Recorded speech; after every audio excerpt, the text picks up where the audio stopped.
Fifth Avenue, Uptown. A letter from Harlem by James Baldwin. Read by Richard M. Thompson, aka Ion Dreams. Fifth Avenue, Uptown. There is a housing project standing now where the house in which we grew up once stood, and one of those stunted city trees is snarling where our doorway used to be.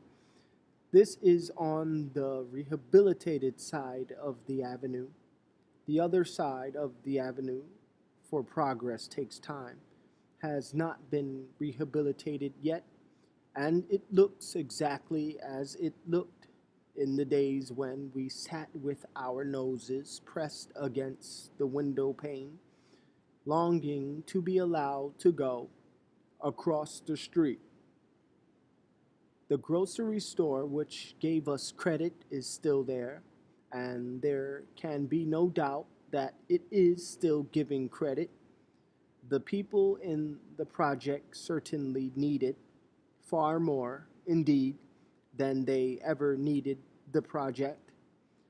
The last time I passed by, the Jewish proprietor was still standing among his shelves, looking sadder and heavier, but scarcely any older. Farther down the block stands the shoe repair store, in which our shoes were repaired until reparation became impossible, and in which then we bought all our new ones. The Negro proprietor is still in the window, head down, working at the leather. These two, I imagine, could tell a long tale if they would.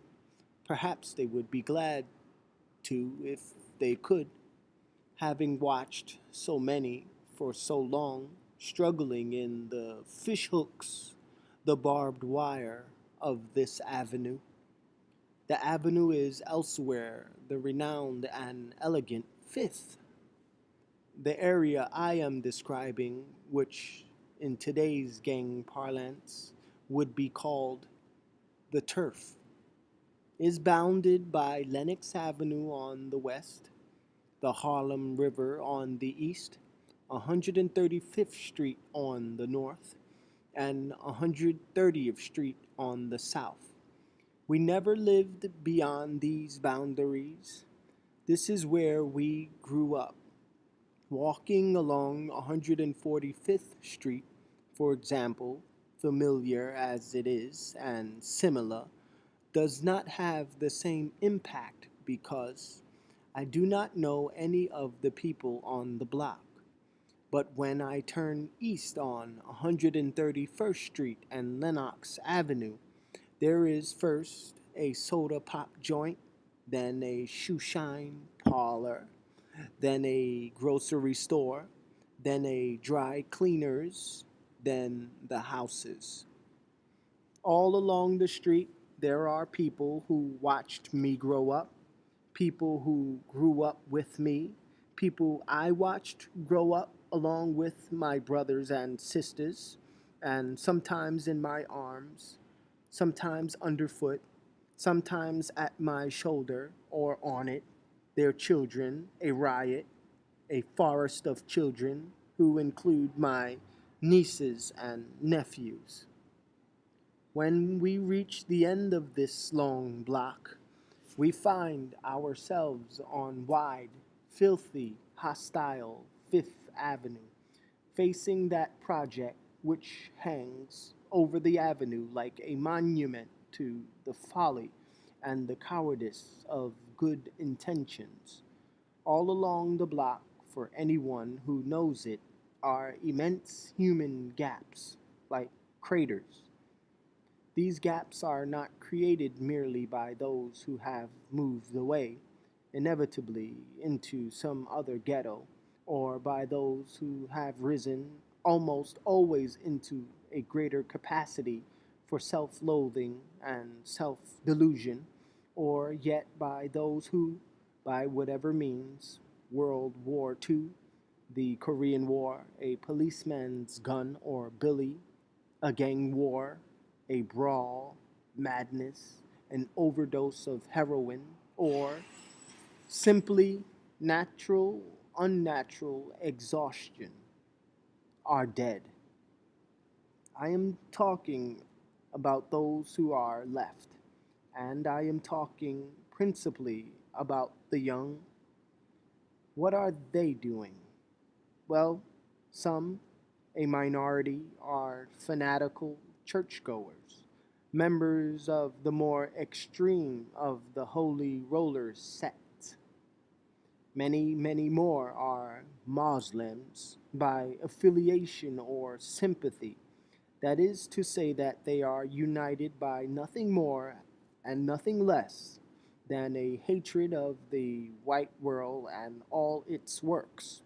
They are present, for example, at every by Black Street corner meeting, meetings in which the speaker urges his hearers to cease trading with white men and establish a separate economy. Neither the speaker nor his hearers can possibly do this, of course, since Negroes do not own General Motors, nor RCA, or the AMP, nor, indeed, do they own more than a wholly insufficient fraction of anything else in Harlem. Those who do own anything are more interested in their profits than in their fellows. But these meetings, nevertheless, keep alive in the participators a certain pride of bitterness, without which, however futile this bitterness may be, they could scarcely remain alive at all. Many have given up. They stay home and watch the TV screen, living on the earnings of their parents, cousins, brothers, or uncles, and they only leave the house to go to the movies or to the nearest bar. How are you making it? One may ask, running into them along the block or in the bar. Oh, I'm TVing it, with the saddest, sweetest, most shamefaced of smiles, and from a great distance. This distance one is compelled to respect. Anyone who has traveled so far will not easily be dragged again into the world.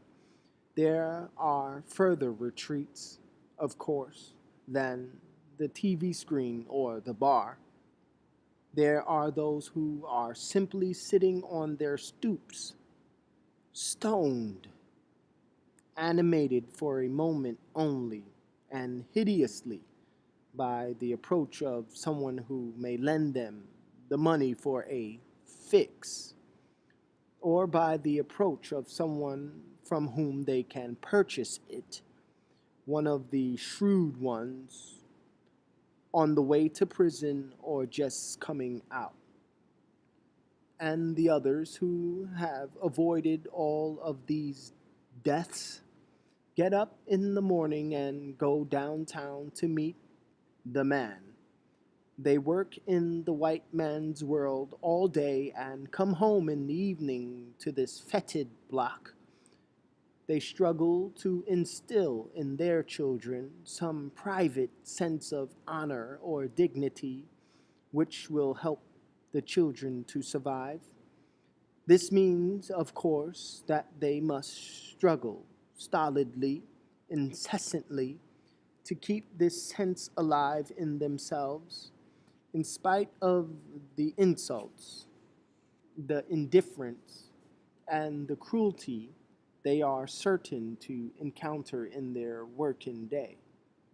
They patiently browbeat the landlord into fixing the heat, the plaster, the plumbing. This demands prodigious patience, nor is patience usually enough. In trying to make their hovels habitable, they are perpetually throwing good money after bad, Such frustration, so long endured, is driving many strong, admirable men and women whose only crime is color to the very gates of paranoia. One remembers them from another time, playing handball in the playground, going to church, wondering if they were going to be promoted at school. One remembers them going off to war, gladly, to escape this block. One remembers their return. Perhaps one remembers their wedding day. And one sees where the girl is now, vainly looking for salvation from some other embittered, trusted, and struggling boy, and sees the all but abandoned children in the streets. Now, I am perfectly aware that there are other slums in which white men are fighting for their lives and mainly losing. I know that blood is also flowing through those streets and that the human damage there is incalculable. People are continually pointing out to me the wretchedness of white people in order to console me for the wretchedness of blacks. But an itemized account of the American failure does not console me, and it should not console anyone else. That hundreds of thousands of white people are living, in effect, no better than niggers is not a fact to be regarded with complacency. The social and moral bankruptcy suggested by this fact is of the bitterest, most terrifying kind. The people, however, who believe that this democratic anguish has some consoling value are always pointing out that so and so, white, and so, black, rose from the slums into the big time. The existence, the public existence of, say, Frank Sinatra and Sammy Davis Jr. proves to them that America is still the land of opportunity and that inequalities vanish before the determined will. It proves nothing of the sort. The determined will is rare. At the moment, in this country, it is unspeakably rare, and the inequalities suffered by the many are in no way justified by the rise of a few. A few have always risen in every country, every era, and in the teeth of regimes which can, by no stretch of the imagination, be thought of as free. Not all of these people, it is worth remembering, left the world better than they found it. The determined will is rare, but it is not invariably benevolent. Furthermore, the American equation of success with the big times reveals an awful disrespect for human life and human achievement. This equation has placed our cities amongst the most dangerous in the world and has placed our youth among those empty and most bewildered. The situation of our youth is not mysterious. Children have never been very good at listening to their elders, but they have never failed to imitate them. They must. They have no other models. That is exactly what our children are doing. They are imitating our immorality, our disrespect for the pain of others. All other slum dwellers, when the bank account permits it, can move out of the slum and vanish altogether from the eye of persecution. No Negro in this country has ever made that much money, and it will be a long time before any Negro does. The Negroes in Harlem who have no money spend what they have on such gimcracks as they are sold. These include wider TV screens, more faithful hi-fi sets, more powerful cars, all of which, of course, are obsolete long before they are paid for. Anyone who has ever struggled with poverty knows how extremely expensive it is to be poor. And if one is a member of a captive population, economically speaking, one's feet have simply been placed on the treadmill forever. One is victimized economically in 1,000 ways. Rent, for example, or car insurance. Go shopping one day in Harlem for anything and compare Harlem prices with and quality with those downtown.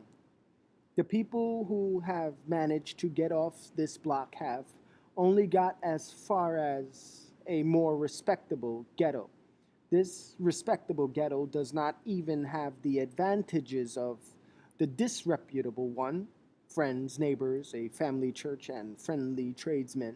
And it is not, moreover, in the nature of any ghetto to remain respectable long. Every Sunday, people who have left the block take the lonely ride back, dragging their increasingly discontented children with them.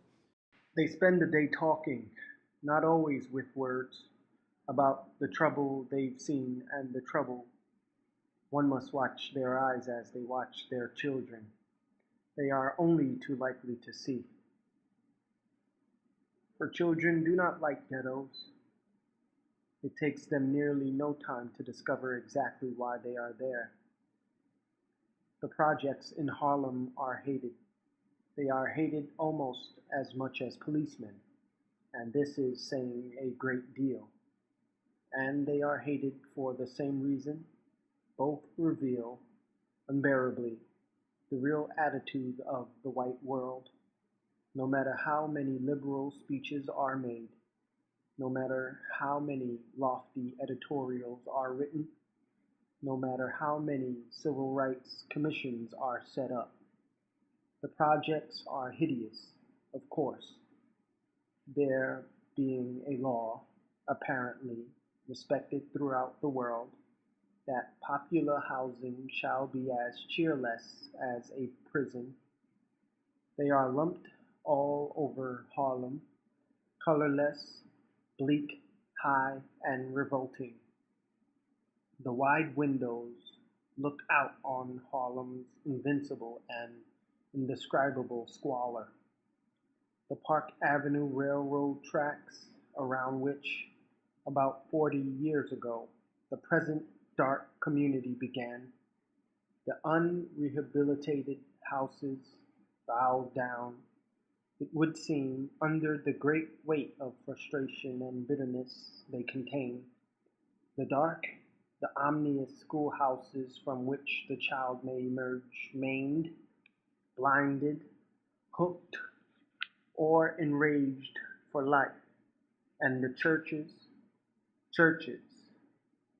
block upon block of churches, niched in the walls like cannon in the walls of a fortress. Even if the administration of the projects were not so insanely humiliating.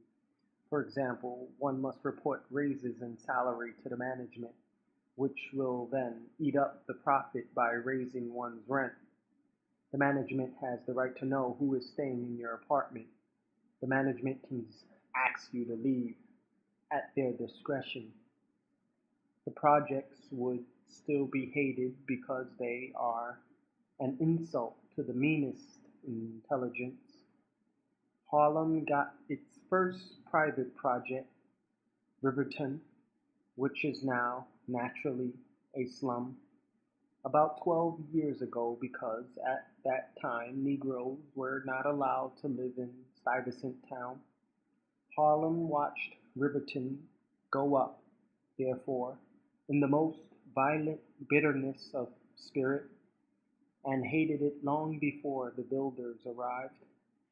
They began hating it at about the time people began moving out of their condemned houses to make room for this additional proof of how thoroughly the white world despised them, and they had scarcely moved in, naturally, before they began smashing windows, defacing walls, urinating in the elevators, and fornicating in the playgrounds.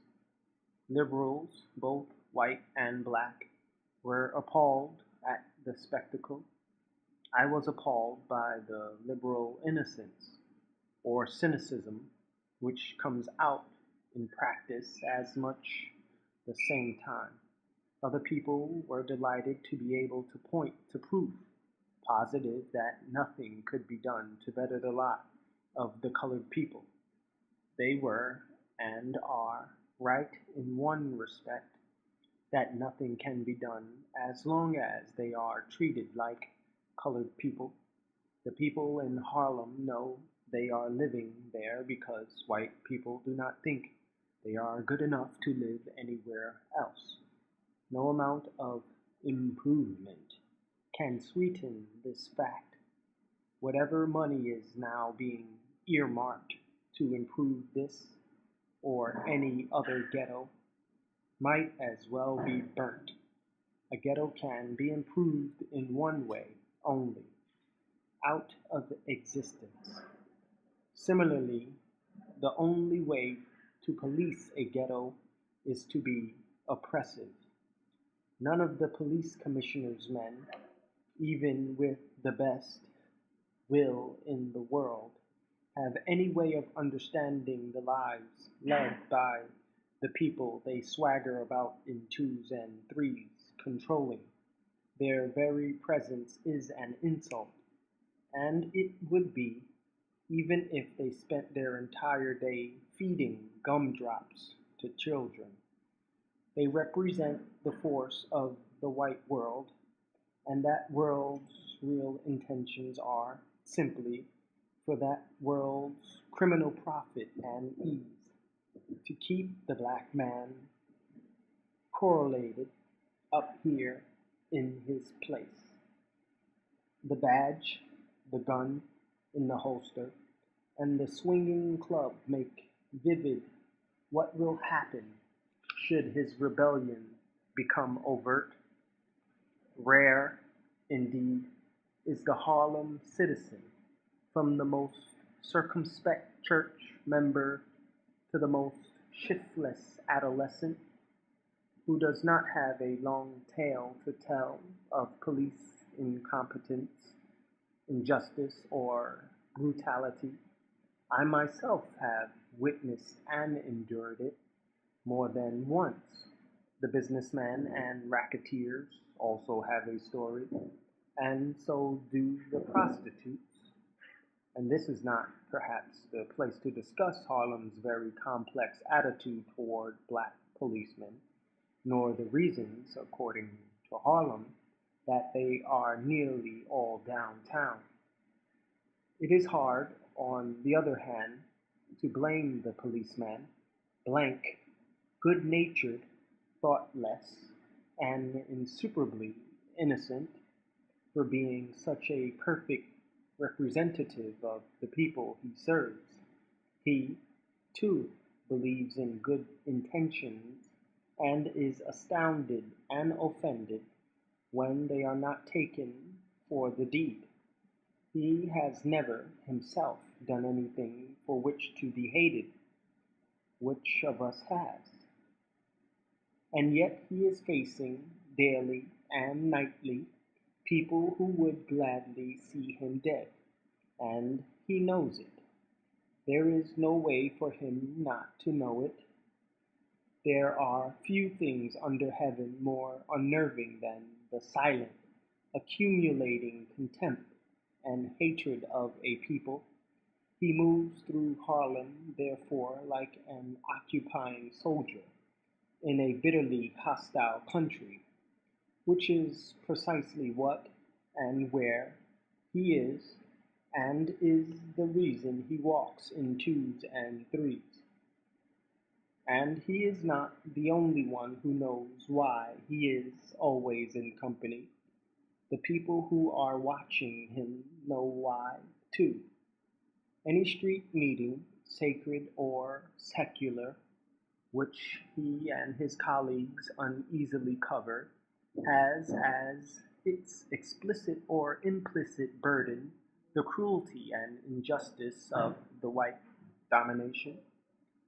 And these days, of course, in terms increasingly vivid and jubilant, it speaks of the end of that domination. The white policeman standing on a Harlem street corner finds himself at the very center of the revolution now occurring in the world. He is not prepared for it, naturally. Nobody is. And what is possibly much more to the point, he is exposed, as few white people are, to the anguish of the black people around him. Even if he is gifted with the merest mustard grain of imagination, something must seep in. He cannot avoid observing that some of the children, in spite of their color, remind him of children he has known and loved, perhaps even of his own children.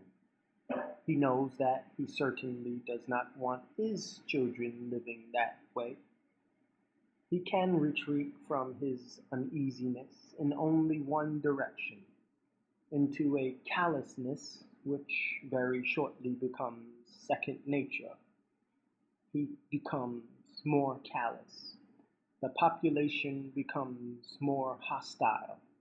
The situation grows more tense, and the police force is increased. One day, to everyone's astonishment, someone drops a match in the powder keg and everything blows up. Before the dust has settled or the blood congealed, editorials, speeches, and civil rights commissions are loud in the land, demanding to know what happened. What happened is that Negroes want to be treated like men. Negroes want to be treated like men. A perfectly straightforward statement containing only 7 words. People who have mastered Kant, Hegel, Shakespeare, Marx, Freud, and the Bible find this statement utterly impenetrable. The idea seems to threaten profound, barely conscious assumptions. A kind of panic paralyzes their features, as though they found themselves trapped on the edge of a steep place. I once tried to describe to a very well-known American intellectual the conditions among Negroes in the South. My recital disturbed him and made him indignant, and he asked me in perfect innocence, why don't all the Negroes in the South move north? I tried to explain what has happened unfailingly whenever a significant body of Negroes move north. They do not escape Jim Crow, they merely encounter another, not less deadly variety. They do not move to Chicago, they move to the South Side. They do not move to New York, they move to Harlem. The pressure within the ghetto causes the ghetto walls to expand, and this expansion is always violent. White people hold the line as long as they can, and in as many ways as they can, from verbal intimidation to physical violence.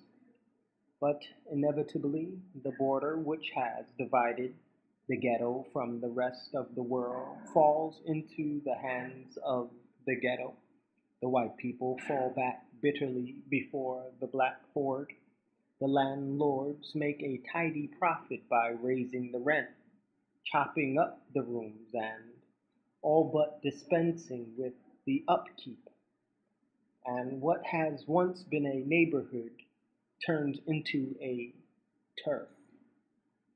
This is precisely what happened when the Puerto Ricans arrived in their thousands, and the bitterness thus caused is, as I write, being fought out all up and down those streets. Northerners indulge in an extremely dangerous luxury. They seem to feel that because they fought on the right side during the Civil War and won, they have earned the right merely to deplore what is going on in the South without taking any responsibility for it, and that they can ignore what is happening in northern cities because what is happening in Little Rock or Birmingham is worse. Well, in the first place, it is not possible for anyone who has not endured both to know which is worse. I know Negroes who prefer the South and white Southerners because at least there you haven't got to play any guessing games. The guessing games referred to have driven more than one Negro into the narcotics ward, the madhouse, or the river. I know another Negro, a man very dear to me, who says with conviction and with truth, the spirit of the South is the spirit of America. He was born in the North and did his military training in the South. He did not, as far as I can gather, find the South worse. He found it, if anything, all too familiar. In the second place, though, even if Birmingham is worse, no doubt Johannesburg, South Africa, beats it by several miles, and Buchenwald was one of the worst things that ever happened in the entire history of the world. The world has never lacked for horrifying examples, but I do not believe that these examples are meant to be used as justification for our own crimes. This perpetual justification empties the heart of all human feeling. The emptier our hearts become, the greater will be our crimes. Thirdly, the South is not merely an embarrassingly backward region, but a part of this country, and what happens there concerns every one of us. As far as the color problem is concerned, there is but one great difference between the Southern white and the Northerner. The Southerner remembers historically and in his own psyche a kind of Eden in which he loved the black people and they loved him. Historically, the flaming sword laid across this Eden is the Civil War. Personally, it is the Southerner's sexual coming of age, when, without any warning, unbreakable taboos are set up between himself and his past. Everything thereafter is permitted him except the love he remembers and has never ceased to need. The resulting indescribable torment affects every Southern mind and is the basis of the Southern hysteria. None of this is true for the Northerner. Negroes represent nothing to him personally, except, perhaps, the dangers of carnality. He never sees Negroes. Southerners see them all the time. Northerners never think about them, whereas Southerners are never really thinking of anything else. Negroes are, therefore, ignored in the North and are under surveillance in the South, and suffer hideously in both places.